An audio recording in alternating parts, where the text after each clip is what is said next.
All right. Hello, hello. Good morning, good afternoon, good evening, depending on where you're tuning in from. This is Sports Business Journal's Lifestyle 2.0, the future of human optimization through sports technology. I am your host for today, Joe Lemire. I am a senior writer, primarily covering sports tech. I have a few bits of housekeeping news before we quickly jump in. We are going to aim for about 40 or 45 minutes on this, but it's not a hard cutoff. If we have a lot of questions, perhaps we'll go a little bit longer. I encourage everybody to use the chat. Introduce yourself, your company, say hello. Share some thoughts. There's a separate tab in the bottom right for questions. Please feel free to enter those at any moment. We'll try to work them in as they're relevant in the conversation. Don't just wait till the end, and you can upvote them to make sure you flag them to reach my attention. And now we'll get to our esteemed panelists. We have Cici Bellis, the founder and general partner of Cardinal Capital and a former pro tennis player. We have Jim Huether, the CEO of Hyperice and a former college baseball player. And we have Ross McGraw, the global head of Core and a former professional triathlete. Those bios probably don't give you quite enough detail and context as to who they are and what their perspective is in this space. So I'll give them each a little time to do a little bit better of an introduction. So Cici, you have the floor. Yeah, awesome. Thanks for having us, Joe. Excited to chat with you all today. Like Joe mentioned, former professional tennis player. I played on tour for about 5 years. Career ended a little early due to some injuries. At that point, I jumped on board a really early stage sports tech focused venture firm. Felt like kind of the best move for me post tennis. Loved it. Stayed there for about 4 years. Did my MBA while I was there, and then really got the itch to build something on my own. So left that firm in 2023. Launched Cardinal, our first fund back then. We're now operating out of our second fund, but broader, thesis is human performance. So that really boils down to, sports tech, health, wellness, pretty much anything under those pillars. And yeah, excited to chat with you all today. Awesome. Thanks. Over to you, Jim. Awesome. Thank you for having us, Joe. Excited for this panel. Jim Huether, CEO, Hyperice. Been with the company now for almost 12 years. So in the really early stages of recovery. Love what I do here at Hyperice. Really background is based in sport and technology. So been working in the sport technology sector now for a little bit over 20 years. Have a passion for sport. Love in business school, I really loved case studies and what made companies tick, how they differentiated, how they grew, how they positioned themselves differently from other companies. So I'd say in MBA, I really fell in love with the idea of entrepreneurialism and trying to grow and differentiate and distinguish your company from others. So technology was perfect. Hyperice is the intersection of sports, business, and technology. It is absolutely a great organization. And we're coming up with some really cutting edge products that we'll talk about today that we think are going to push optimization, performance, and longevity for the future. Great. And Ross, bring us home. Yeah, thanks for having me again, Joe. It was always nice talking to you, so it's nice to do it with an even wider audience. I started my sort of journey as an athlete myself in endurance sport as a runner. Then I went into sort of business using that as my entry point. So worked a lot with Nike and other companies in my early days, more on the marketing side. And ended up in the media space with Vice and a few others. And that's when I kind of had this moment where my athlete life and my professional life came together, and I discovered this startup, Hammerhead, which was a bike computer company. Took that on, kind of went into it full steam, hadn't done anything like that before, grew that company successfully, sold it to SRAM in just a few years. And now I've joined the team at Core to help grow and build that business. Core is a core body temperature sensor company. Our parent company, GreenTag, manufactures the heat flux sensor that's in the device. So we have quite a few other businesses that we use that in, and research and things like that. And yeah, I'm super excited to not just do what we're doing in sport, which is really cool and exciting, but we're actually beginning to bring some of that tech into the workplace safety environment and expand the use cases. So for us, it's really cool to pilot things in sport and see kind of where else we can bring that technology. So excited to have the discussion today. Yeah, that's great. And so to start with, to give a little bit of historical background, how much has wearable tech evolved? I remember probably a decade ago in some previous job doing some reporting, it felt like, oh, it's the age of wearables. And I don't know, maybe that was a little bit early there. And depending on the use case, we've kind of moved maybe even into cameras for external movement. But when it comes to recovery or core body temperature, those certainly are some areas where you kind of have to get hands-on. Yeah, how much more accurate, how much more convenient is the form factor, the functionality? Maybe Jim, start with the Hyperice perspective. Yeah, so from our perspective, and I started January of 2014, and I think what we've really learned about wearable technology, and I'll go into two elements: the data component, but also just the functionality of the products. As technology evolves, battery technology gets better, smaller, lighter, sensor technology gets more advanced, right? The ability to use collaborative technologies together to make them smaller, lighter, more powerful, more efficient, higher performance, all gets better, right? So over time, we're able to make things smaller, lighter, more powerful. So there's a level of innovation where, in 2005 to 2010, things that you'd have on your body were very clunky. They were not very ergonomic, right? The data was slow. You just didn't have enough power and technology to make them functional. So there were a lot of companies that came out during that time that were very progressive in how do we measure the body's movement? How do we measure muscle elasticity? How do we do all the great things that Core do today, or Aura or Whoop or other wearable technologies, but they just weren't able to produce them in an environment that people would actually enjoy and be able to wear. So I think for us, what's exciting, and we just recently launched a footwear innovation with Nike, the world's first recovery device called the Hyper Boot, where it connects our Normatec compression and our Venom heat into a wearable shoe. And this could have never happened 5 or 6 years ago. The technology just wasn't there to make it as lightweight as it would need to be and as powerful as it need to be. So I think what's really exciting about the space from a functionality perspective is, as technology advances and the ability to use these core technologies, there's so many more opportunities to create products that can work into people's everyday lifestyle more effectively. And of course, the data is getting more and more important. People, as they learn more about their bodies and science advances around the physiology of the human body, there's more awareness about your own health. And when you learn more about your body, right, you learn what to do to change the things that are going on in your body. And that's where I think the technology is really evolving right now. People are learning about the physiology. The science is catching up to the technology. And now there's a myriad of opportunities for people to understand health and human performance in ways that they couldn't years ago. Yeah, and I think core body temperature is probably a good example where 5-10 years ago, no one was talking about it. Now the number of Tour de France riders and Ironman triathletes who are conscious of that is growing rapidly. Like you used to, the first I ever heard of this was swallowing pills to monitor temperature. And now, Ross, take us through a little bit where we are now and how it's being used. No, that's a really good point. I mean, this isn't new. We were talking earlier, back in the Lance era, people were still swallowing pills. They were looking at core temperature. It's not new that core body temperature is important. If you look at just the basic physiology of a human, just like a car engine, for every, calorie that gets expended, it gets split into mechanical and thermal power. That's it. We look at mechanical power obsessively. How much did you lift? How fast did you run? How many watts did you put out?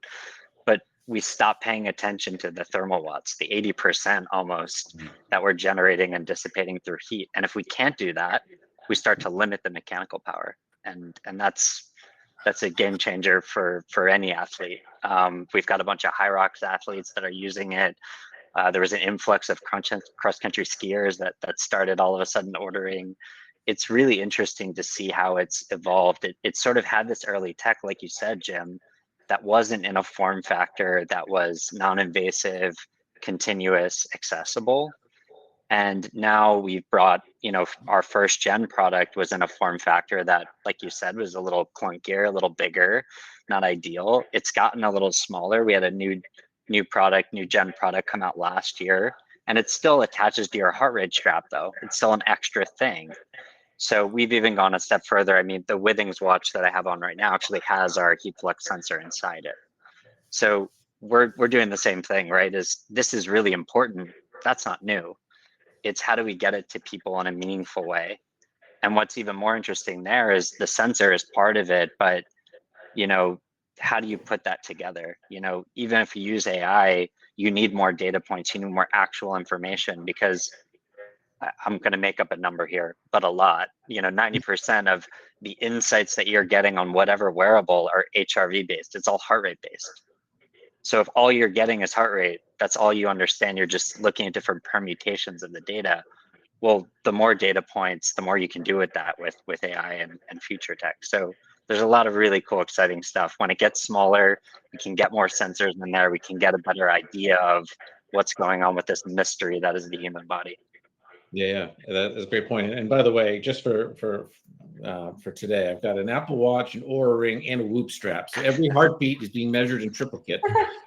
And depending on if the conversation goes, maybe I'll share my Oura stress data or compare it later on as a case study. But Cici, in your playing days, what was available, and now what are you seeing as an investor? Yeah, I would say, really echoing what Jim and Ross have said here. I'm a huge Whoop wearer. I'm a Whoop fan. Been wearing Whoop since I think 2016. So kind of seen that evolve from a consumer standpoint, which has been fun. And then, from an investment perspective, I'd say there's three kind of main pillars here. I would say accuracy is a big one. We've gone from step counts. I remember I had one of the first, Fitbits out there and just tracking steps, to more kind of validated biometrics. Ross mentioned HRV. We're seeing, even glucose, things like that. While there's still, a lot of room to grow there, I think that's progressed a pretty significant amount. And then I'd say the second piece is form factors. Definitely getting sleeker. We're seeing rings, patches, textiles. We're still seeing watches, but there's other areas. I'm even seeing earrings. I'm seeing, so many different form factors, which I think is interesting, and trying to target different parts of the body that might give you more accurate readings. And then I would say the third piece, functionality maybe, has kind of shifted from more tracking to actionable insights. What does this data mean? What can I do with this data? And so I think we've kind of seen those three areas of, evolving, and we'll continue on all three of those. But I think, the kind of accuracy and biometrics will be a big thing, along with the functionality and, what can you really do with the data? Yeah. There's Stephen Webster's the CEO of a Sensei, which does a lot of motion capture in order to do what they call connected coaching to determine. And he always likes to say that counting isn't coaching and tracking isn't teaching. And so you need to be able to collect the rich data, of course, but then you need to be able to do something beyond that. And so how do you balance just pure data collection with making sure that you have that kind of insights, and also have a product that's, simple, the simplicity of use, Ross, maybe for, when you onboard a new athlete who hasn't used a core sensor before, take them through that. Yeah, I think for us, we actually had to do this exercise, and that was what was really interesting. Is we used to have this very different approach where we would sit down with every person we interacted with, and we would explain it to them like they were trying to get a degree in exercise physiology. And we'd start at the beginning, and we'd be like, this. And then after the first hour, we'd be like, by the way, and here's the device. And we were like, yeah, this is too much. And it's not scalable, right? Because you can't have that conversation with every person. So the other, I think, insight that became obvious is high performance athletes are humans too. I'm guilty of this. I get on a bike and I want to go. If my computer's not ready to go, my device is still searching, I'm still going. It'll get the satellite later, that's fine, I'm gonna go. And they're not that dissimilar to regular, humans in that way. We don't want to be standing outside our our doors, like waiting for satellites to connect to start going on a run, let's say. So what we did is we tried to simplify everything, bring it into the app, and try to explain it simply. So we said, look, if you're aware of the importance of core body temperature, I explained it a lot like I explained it just now, that sort of roughly 80-20 principle, then there's two ways that you can leverage core body temperature as an athlete. And the first is training and preparation. Your body has an amazing ability to adapt, especially with great, recovery tools, like Jim's got on display behind him. But your body can adapt really well, especially to heat, relatively quickly. I mean, a 2-week intensive heat training program, you can see massive VO2 max increases. So that's cool. That's part one, though. Part two is when you are racing, performing, going for that peak, you need to be able to cool your body. You need cooling strategies. You need to monitor. You need to have a plan. What's it going to be like on race day? What are the conditions? And then, like, which one of those are you trying to do at the moment? All right, cool. Let's go into that one. And are you preparing for a hot environment, or are you just trying to get the performance boost of heat training, which is also valuable? It's sort of like before we had all this tech in running, there was the common phrase of the poor man's altitude. You just go sweat a lot in, Florida in some humid environment, show up on race day, killing it. And then the guys who are up in the mountains for like a couple weeks, you have non-responders, things like that. It's not as concrete. So we kind of walk through that with them, and we try to do it on a very basic level. And then what we've learned we can do now is we can just give them the device. We say, go out there and use it. We call it becoming heat aware. Just start looking at the data, seeing how you're feeling, and looking at the data. It's going to give you insights. It's going to tell you how heat adapted your body is. Is that matching how you're feeling? Are you noticing other metrics changing? Things like that. And then we have them come back in like 2 weeks. And we say, cool, what'd you see? And there we can usually dig in. We say, hey, here's a bunch of research papers, or hey, have you looked at this or tried this? Or here's a plan from another coach. Sit down with your coach and go through that. And a lot of times we'll do the session with their coach. Because like you said, part of this is how it fits into the plan. The athlete wants to try a little bit of everything, and the coach's job is to sort of put it in order, make sure it's tailored to their specific goals, that the timing is right. Let's not do a heat block right when you're doing all your intensive interval speed training. Let's maybe get you prepped in the off season and then do a tune-up right here when you're doing some more recovery in other areas. So it's really interesting. But what we realized above all else is top performance athletes are humans too. And they need the same simplicity. There's a few of them that are freaks and they're like sports science geniuses, but most of them, like, they need it simple. They needed something they can do every day, and they want to understand, how is this helping me? Yeah, no, it's great. And Jim, I know there's some integrations with wearables to sort of show the impact, but I'm assuming a lot of this is still just, athletes are going to feel better after using it. How do you help, guide them into the best times to use it? How long, durations, how do you work through it? Yeah, so combination. I mean, I think, Cici mentioned and Ross kind of reaffirmed that the actionable insights component is really important. And I think that's an area that continues to evolve. We actually launched an app called HyperSmart about 3 years ago. And the idea behind that was people know that our products are used for recovery, warm up, and body maintenance generally. Like you think of Hyperice, most people are thinking recovery, but warm up is an essential part, and body maintenance, just like you brush your teeth, we talk about like soft tissue hygiene, right? What do you do every day to condition your body? And so HyperSmart was really ahead of its time. It didn't take off as well as we wanted to, candidly. But it was really, there's some AI involved, some algorithms from our scientific experts, and it would recommend products connected in with your routine, right? So if you were doing a specific run or a bike ride or whatever, and it knew how many minutes you'd used the Normatec, it knew what you had done the day before, right? And this was really early on. Obviously, Whoop, Core, Aura are taking that to the next level. We actually have a partnership with Whoop where it'll recommend our devices in connection to habits. So whether it be sleep or stress, or if you're at optimal peak performance, it'll recommend the Normatec boots. And you can journal that item in there as well. So I think that the issue with actionable insights years ago was they weren't good enough.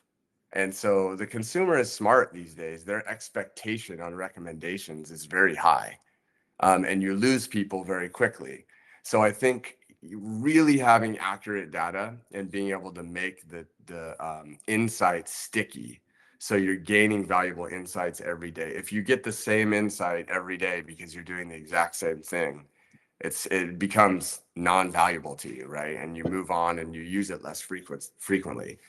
So that's kind of where I think the advancement of understanding the physiology and some of these technologies expanding their scope, right? If you're getting sick, it might be able to track why, right?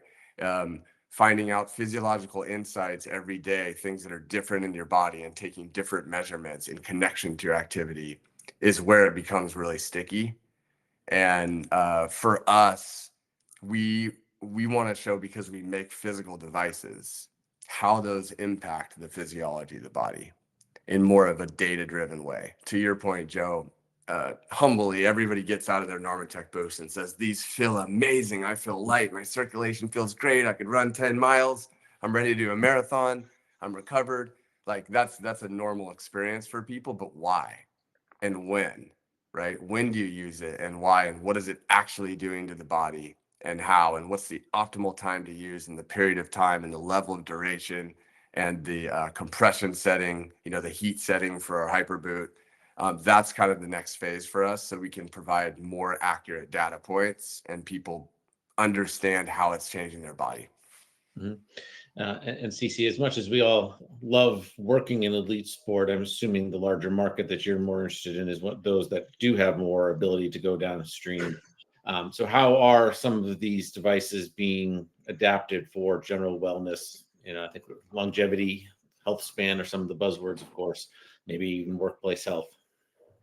Yeah, absolutely. I think, what's great about a lot of the companies that we see is maybe they're starting in sports, using that as a beachhead to then, move into a kind of a broader wellness, consumer type market. And we think that's a really great, pathway. I think if high level athletes or even, kind of the weekend warrior can validate, a product or some sort of kind of performance enhancer, then it's really likely that, an everyday consumer or someone that's, active on an everyday basis will, enjoy it or find, use out of it as well. And I think there's a lot of pieces to like balancing consumer versus like medical or even wellness. I would say the challenge is kind of like usability versus rigor. A consumer is not going to wear, kind of like a lab grade patch every day, but without that accuracy, like Jim mentioned, you're going to lose a lot of trust. So I think the winning companies really nail, the frictionless type design with those validated metrics. And that's also kind of a pathway to get into kind of consumer. And then I'd say, there's also a kind of like a sweet spot with, kind of evidence-based data, but also, really engaging kind of like metrics and kind of making you feel like you want to go back and use this and get this data every day. So there's a few pieces there. I remember, Aura invested in, clinical validation while also keeping that kind of more lifestyle-ish or lifestyle-friendly UX. And I think that balance has really driven kind of the mass adoption for them. So there's a couple different things to balance, but I think using sports is a really great beachhead to then get into the kind of general consumer market. Mm-hmm. And Ross, I'm guessing like something like core body temperature isn't going to reach youth sports anytime soon, but like workplace health and other adjacent markets probably are pretty. I was going to use the word hot, but but anyway, I'll give it to you. Yeah. No, we actually are exploring a lot of that. It's yesterday, actually, there's a company in the US called HeatSense. We actually provided our technology to them because they wanted to begin pushing into youth sports. For us, we're actually focusing on work safety. So the decision we made as a business, I said, look, work safety is something that we can focus on. The market's there. It's not completely dissimilar. We have a new product we're working on that's specific to that market because their needs are different. We can't do both. But there's a real problem in youth sports. I mean, there's tons of deaths happening every year. This is a mother, actually was based in Texas, a super successful business person, and she really wanted to do this. So we came up with a way for her to use the technology, and to kind of build her own way of applying that in youth sports so that we can at least get started. And we developed a business deal that made sense for all of us. So we can keep applying it there, but we had to be, rigorous and focused as a business to say work safety is next for us, for a lot of reasons. And it kind of goes back to the similarities with sport and differences. The similarities are, these sort of athletes in the workspace are going into known extreme environments, just like athletes are. A firefighter is going to go into the fire. Monitoring the fire temperature, monitoring the skin temperature doesn't help. It's hot. We know that. They're still going in. At what point is that dangerous is the question we're trying to answer. And that's a completely different thing. So we've had many people coming to us, whether it's military or even airline baggage handlers in really hot environments. There's regulations like, hey, just stop at this temperature. But I assume the last time you guys traveled, if your bag doesn't show up, you're going to be pretty annoyed. So they have to navigate this. Can we just navigate the environment, or can we, measure the individual? So we're actually playing with a little bit of all of the above, but we had to find a way to do that as a business that had some rigor to it, so we didn't get spread too thin. Mm-hmm. We'll get to some of the audience questions in just a moment, but Jim, sort of going to the same idea of balancing downstream. The Hyperice name came from work with Kobe Bryant, and so obviously you're appealing to the very best of the best, but obviously you're being sold in retail stores and being found at regular gyms. Like, how do you find a product that works at both levels? Yeah, that's a great question, and I think a big competitive advantage for Hyperice is that connection point with the pro athlete, and I'll explain how that kind of trickles or spills over into the masses. But the way that we looked at it was different than some companies. We went to the top, right? First, the athletes, the sports teams, because we knew that pro teams were spending the most money to protect their multi-million-dollar assets, right? You want to keep LeBron James on the court. You want to keep, Fernando Tatis on the field or Patrick Mahomes on the field. So you're going to spend the most money and resources on the best physical therapy, the best doctors, the best physicians, the best technology, the best sports training facilities, the best performance experts, right? They're looking for a competitive edge of a second on a 40 time, or a tenth of a second is a big gain for them, right? So what we realized was those teams and the organizations within the performance training rooms were using the most advanced technology and were willing to try progressive technologies because they're looking for anything that can give them cutting edge, right, or competitive edge. So in forming those relationships, we realized, okay, we're going to bring on athletes that ended up coming on as investors. Patrick Mahomes, Rory McIlroy, LeBron, all these guys invested in the brand. But more importantly than just using them for reach and awareness on the marketing side, we wanted to use them for product development, right?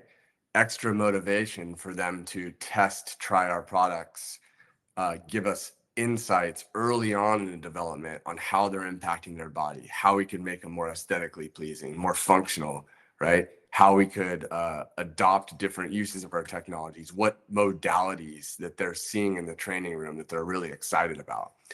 So what these relationships have done with the teams and the athletes is they've allowed us to see around the corner, right? We know it's being tested in the training room. We get feedback from the athletes, and these athletes are invested. They put their own dollars into the brand, so they're thinking about us more regularly, right? They're not just showing up for a photo shoot because they received a couple $100,000 for a day and they're done, right? Here they're putting in $500,000, $1 million, $2 million, whatever it may be, and they want to see the brand get to the next level, and they want to be part of the product development, because there's something cool about that too for the athlete. Like, I impacted this product and I gave valuable insights. And we've had Patrick Mahomes, Lindsey Vonn, Rory McIlroy, Fernando Tatis, Chris Paul have given us like really valuable insights on products that we made adaptations to make the product great.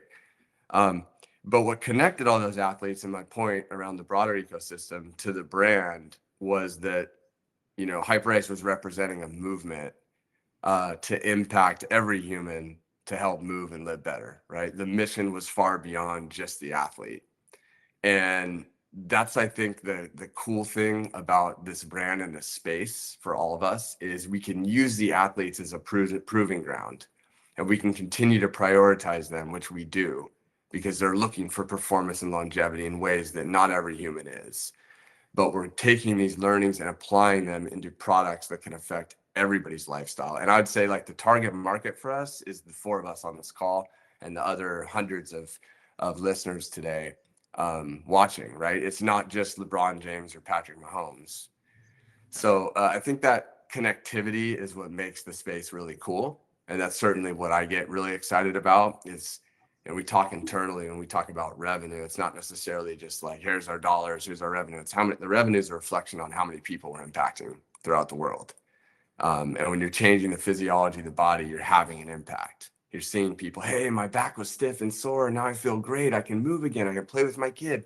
Hey, I really had circulation issues, and I gave this to my grandmother, and now she's like walking around and feeling great and has more vitality. And that's what's cool, right? And that's the reason that a lot of the athletes got involved in the brand as an investor. Yeah, no, that's great. And we've got a couple questions here about monitoring early detection of injuries and also about avoiding sort of chronic injuries. And I happen to notice in the chat that Lauren from Plantiga is here. She actually personally helped me. I used their insole sensors while running, and she noticed some asymmetries. We worked on a little bit of a program together and helped me meet some goal times. Because in that case, I was coming off a history of foot injuries. But enough about me, but like, where do these devices, where does sports technology sit in being able to detect things early so you can avoid them, or maybe help people come back? I open the floor to anyone who wants to take the first stab at it.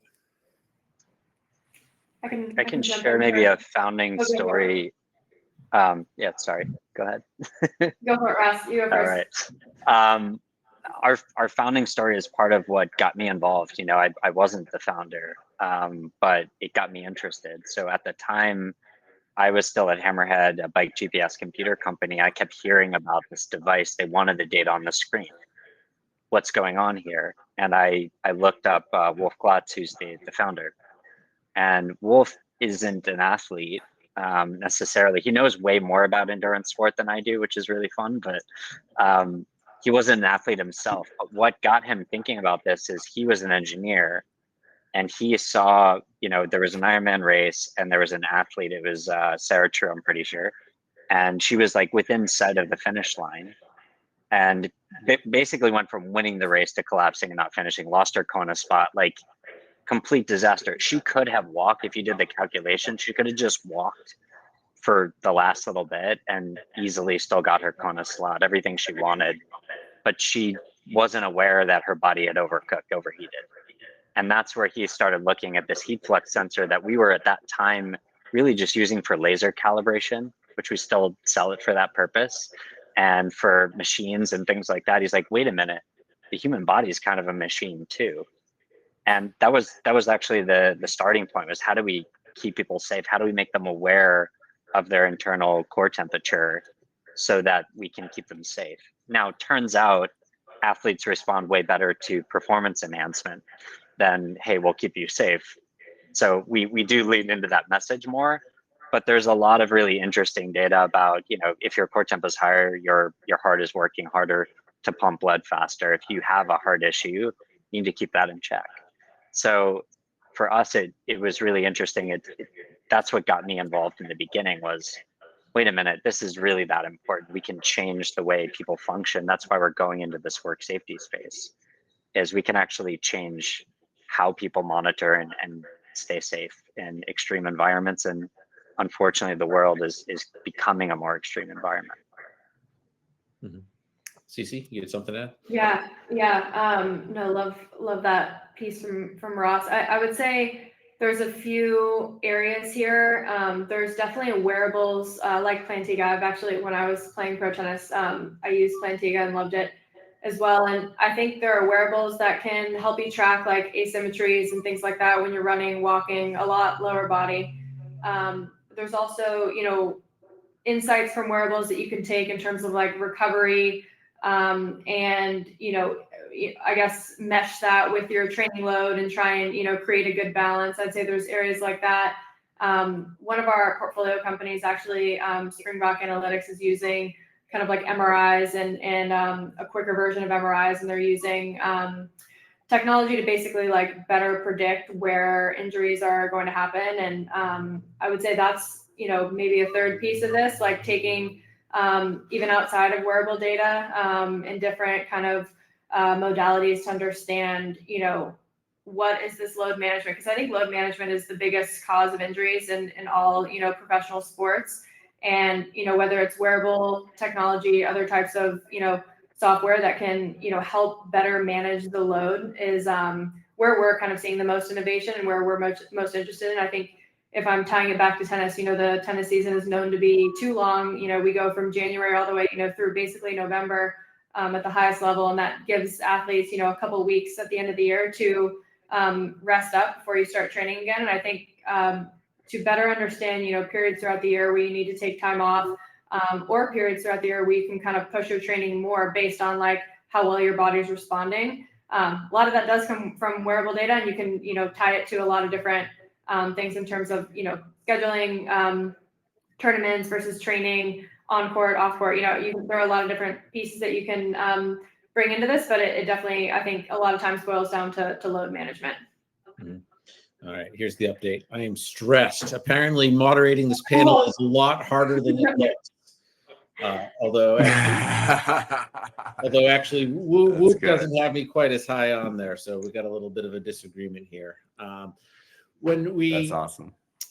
We had another question that came in, and I think it's fascinating to think about cognitive performance, mental health. How does technology and wearables of various kinds perhaps fit into that picture? Is anyone actively working on that or seeing it in the market? I think, you know, from my perspective, we actually have a product called Core Wellness. So not to be confused with Ross's Core, different product in the mental health space. But it's you see it actually behind me here, this little orb, and it's using a lot of biosensors and biometrics to track, and haptics to track your heart rate. And your physiological response to meditation and breath training. So this is a technology based out of Silicon Valley, Stanford engineers, around the early adopters, a company we actually acquired in 2021. Sarah McDevitt is the founder of that company. But our thesis here was that, you know, recovery is holistic, right? You have the physical and the mental, and if you can impact the mental wellness side of it, you can advance the physical side of it. And we obviously are very well known for the physical products. So this was more of a, you know, mental wellness connectivity point with this product. And the data is really sticky. Like, we know that a lot of people use the product, their response is positive, so they continue to use it. But I think it's still in the very early innings. You obviously have Headspace and, you know, other companies like Calm that are really in that mental health space. We were trying to put kind of a performance edge to it, so to speak, and track a little bit on breath training and how it could apply into the physical side.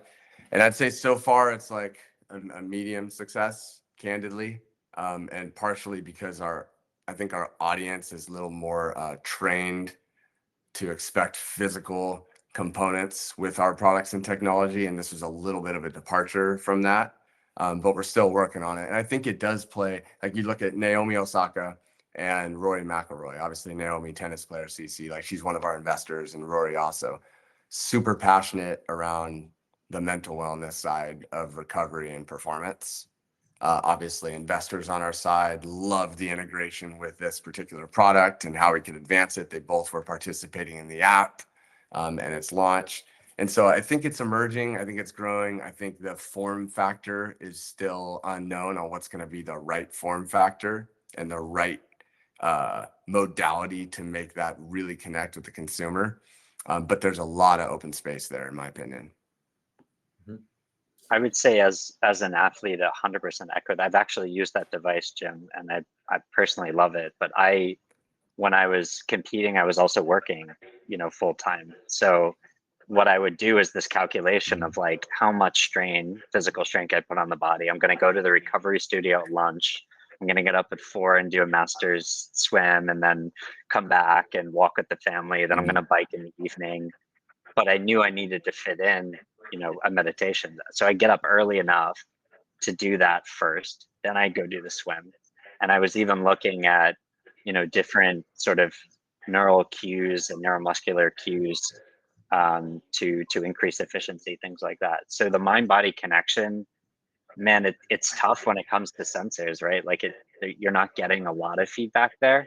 But I think actually that people look at the placebo effect as a throwaway, but the placebo effect is an effect. So 30 to 50% improvement. That's huge, just because you thought it worked. So we've had a ton of technologies come to us and say, hey, can you look at our numbers? And, maybe the impact on core temperature is minimal. But what I always tell people, they come to me and they'll say, hey, does this work? And my answer is always the same. Like, do you feel like it works? Yeah, man, it works. Great. Keep doing it. And like, there's so much data whether icing works or doesn't work. But if you think it's working and it's working for you, man, keep doing it. And unfortunately, that's not something we can measure with a wearable right now. But that's the human factor, and great coaches know how to harness that human factor in a really impressive way. Yeah. So how important is it for everybody to play together, like have integrations? I mean, everyone has these hyper specialized solutions that focus on one particular thing, whether it's, hey, let's use our Springbok Analytics MRI scan to help devise a prehab program because of a potential injury risk. And in that, we use Hyperice to recover. We're using Core while we're training. We'll use the Plantiga sensors while we're running. I see the CEO of Spexa has joined. We'll use some of his AI algorithms to help, guide this as well. I mean, how often are you talking to peers in the industry? How often do you see these holistic ideas coming together? And is that the future? I can start on that one. I think it's really important because you can't do everything as a business. I mean, there's times humbly and candidly, like where we've tried to do too much, right? And move out of our focus of kind of performance, longevity, the space that we're in. And it ended up distracting from what we're really good at.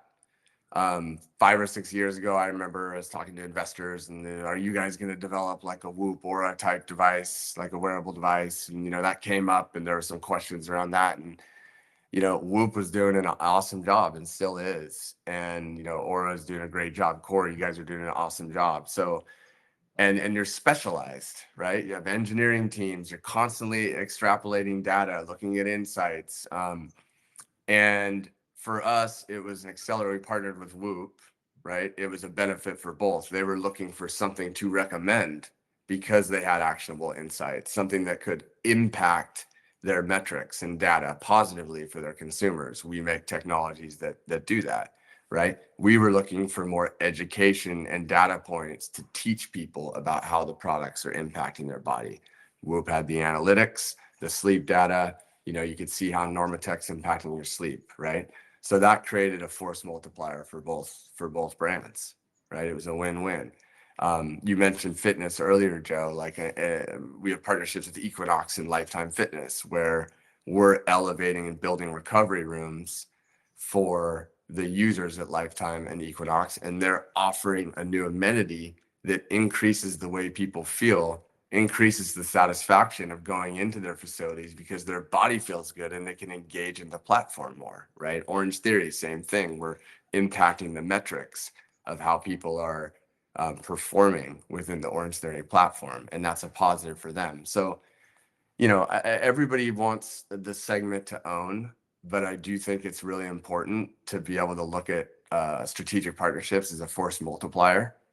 And if you do the right one, like the Nike partnership for us, we've been working with Nike for years, but we started this Hyper Boot project, right? We brought it to Nike about 3 years ago, And at first it was like, do we really think we can pack all that technology into a tiny shoe? Like the Normatec boots are bigger, right?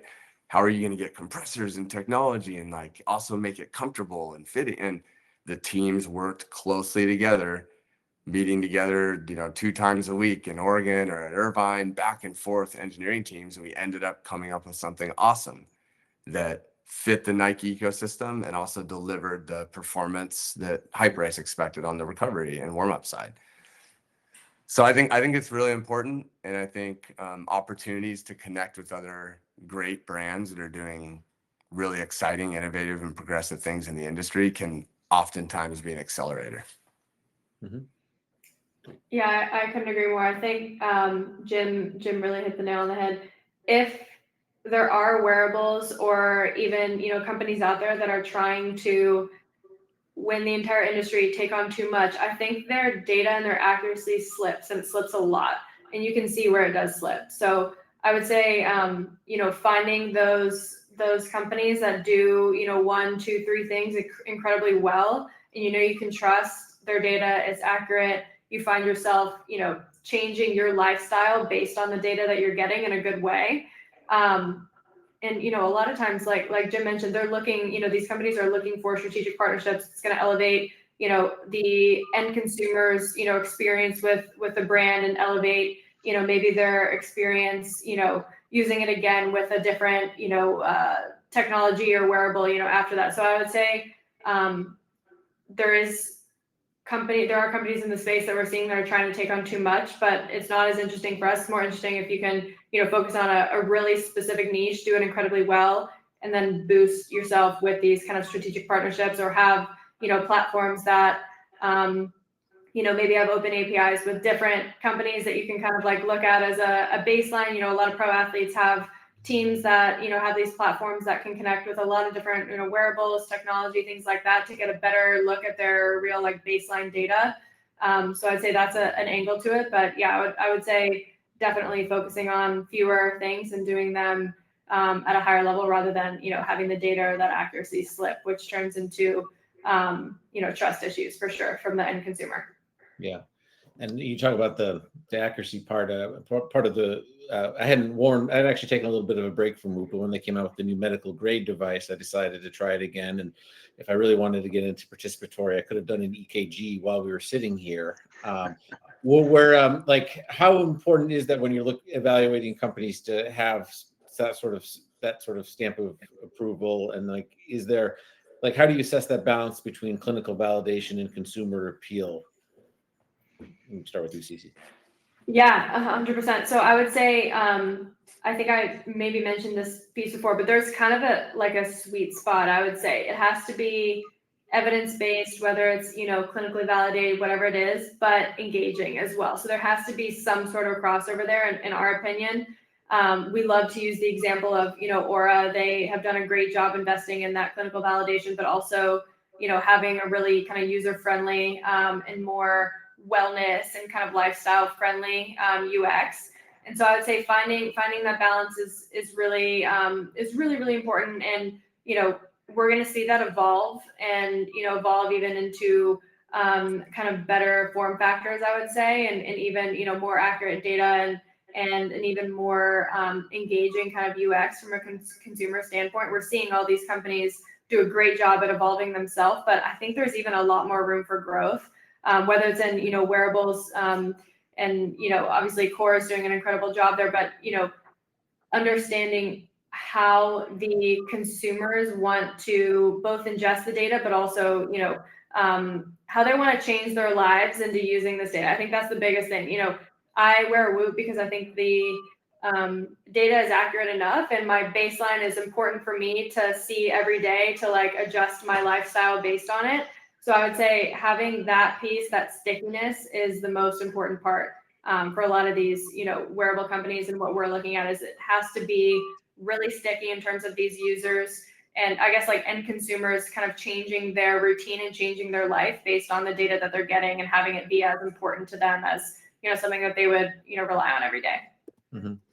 I'm realizing we also are pushing the edge on our time here, so just try to keep it a little brief. But I want to maybe end on a future forward question, like where do we go next? Whether it's integrations with AR and VR, are we going to start seeing implantables? I know some have tried smart textiles with moderate success. Does that become more, widely adopted? Well, Ross, for no apparent reason, you're going to be getting to go first on this weighty. I was going to say I sat out, so I'll try to loop a bunch of stuff together. There's a Buddhist parable that I use quite often, and depending on which version you look at it, the dark room and the elephant, three blind men and the elephant. The concept is essentially that you have three different people who can't see anything, but they're feeling a part of a very big thing. The leg feels like a trunk, a tree trunk. The trunk actually feels like maybe a snake, but none of them, without conferring with each other, understand that it's an elephant. And I think that's kind of where we're at right now. And to go back and connect that to your previous question, that's why we work with other companies. We developed an adaptation score, so there is a positive feedback loop. There's enough in the app that people can use it. But there's a reason that you now see Core Temp and Zwift in Training Peaks on your, Garmin device. We also want to connect to that ecosystem because we're going to be experts in core temperature and thermoregulation, and that means we have to kind of let others put the pieces together. And that's super powerful because we really don't understand what's going on, a lot of the times with humans and how we're evolving over time. So I think we want to play our part there. And at the end of the day, whether it's AI or, whatever technology is putting that together, we still need more high fidelity continuous data points to make that usable data. So that's where we want to be. And I think from what everyone else has said on the panel, I think that's where I see the future really delivering those data points. If I skip ahead beyond AI, we still need really good data in to inform those models. Mm-hmm. Cici? Yeah, I completely agree with Ross. I would say that is the most important thing going forward. We need more data points. We need better ways to understand, how our bodies are performing, different signs that we're seeing and kind of taking that data into, I guess, providing insights that really are valuable, I guess, to the end consumer. So completely agree there. You mentioned, kind of the smart textiles, Joe. I think, that could be really exciting. Imagine clothing that can track, your hydration or, your neuromuscular fatigue or, what your strain output really is based on, your actual body and muscles and movement. I think that'd be great. Implantables would be crazy. That could be game changing, obviously, but I think adoption of that would be very, very long term. So we'll see. But again, I agree with Ross. I think, more data and just being able to understand kind of the broader picture than only looking at, we only have a few key kind of like biomarkers that we're looking at right now. So I think expanding that to understand the body even better is where we need to head. Sure. And Jim, you get the last word. Yeah. And I agree with both those takes, Cici and Ross. I think those are spot on. I would just add by saying, I think it's an interesting balance of being first mover and making the best product right now, because there have been a lot of first movers, for example, in the textile space, right, that aren't here anymore, right, that were first, but they didn't do it well. The companies that are doing things, you look at some of the brands we talked about, Whoop, I think is valued at like 3.4 billion. That was the latest round.